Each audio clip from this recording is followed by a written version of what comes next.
ilang buwan ka na pala dito, ma'am? For 5 days pa na. 5 days pa lang? Oo. So, magturo ka dito.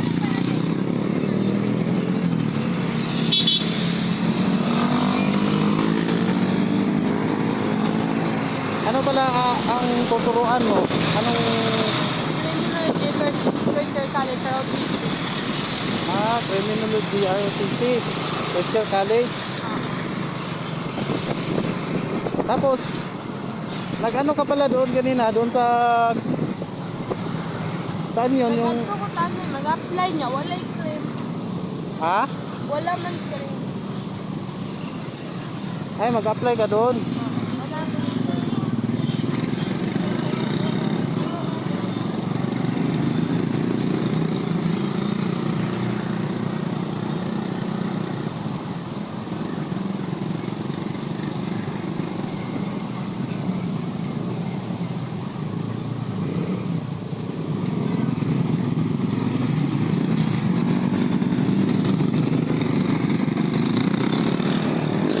Tapos, sa Kabagyo, mag-ano ka doon? Doon ka maghanap ng boarding house? May bar ako sa Kabagyo. May bar ako sa Kabagyo. Ay, may bar ka? So, ate ko yung may-ari doon dati. So, pinabayad niya sa akin lahat ng renta. Yung pinanggasto niya sa mga alak.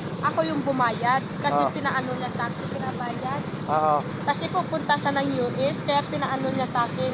Oo. That's why nga ako na yung may-ari ngayon doon. Kaya naghahanap ako ng boarding house. Tapos may manager na ako doon. So, magtuturo ako dito. Si ate pa rin yung may-ari. Nandun pa sana ako sa bangko doon.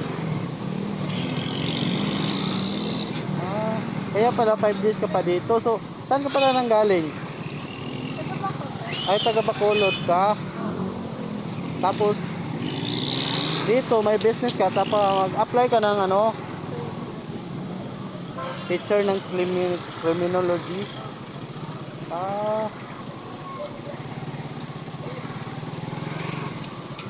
Doon sa pinuntuhan mo, parang may criminology naman doon. Wala daw? Di ba doon, Tanli para ngayon?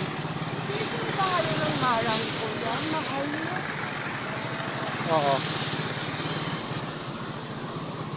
Traffic dito ah. Paano yung daw?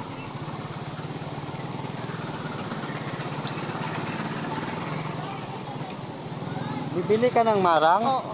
Hindi, doon yan ba? Wag kang bumili dito kasi ano? Saan ka pwede bumili? Mahal na. Oo, mahal.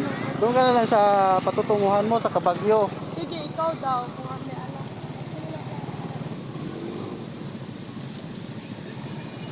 Grabe ka traffic dito ba?